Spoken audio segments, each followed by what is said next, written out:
আজি আছে স্যাটাৰডে আৰু মই এইফালে বনাই আছোঁ কফি আৰু কফিৰ লগত বনাই আছোঁ মেগী।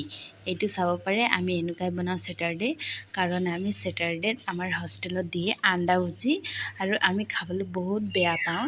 সেইকাৰণে এইফালে মই বনাই আছোঁ মেগীটো অলপ জ্বলি গ'ল, কাৰণ এইটো কাৰেণ্টত বনাই, সেইকাৰণে অলপ ভাল নহয়। আৰু এইফালে বনোৱাৰ পাছত আমি ৰুমত মোৰ লগৰজনী ভাগ কৰি আছে, আমি দুটাই খালোঁ আৰু চাইছিলে ইমান টেষ্টি, খাবলৈ বহুত টেষ্টি হৈছিলে। আমি ইয়াত দিছোঁ মেগী মছলাটো আৰু শুকান মাছ আৰু লগতে ধনিয়া, বহুত টেষ্টি হৈছিলে। আৰু এইফালে মেগীৰ লগত কফি আমি দুটাই খালোঁ আৰু এইফালে মোৰ লগৰজনী পূৰা খাই আছে, এক প্লেট হৈ গ'ল, বহুত পেটে ভৰি গ'ল। আৰু খোৱাৰ পাছত আমি অলপ দেৰি লুডু খেলি টাইম পাছ কৰিলোঁ। আৰু আজি ইমানেই আছিলে, বাই।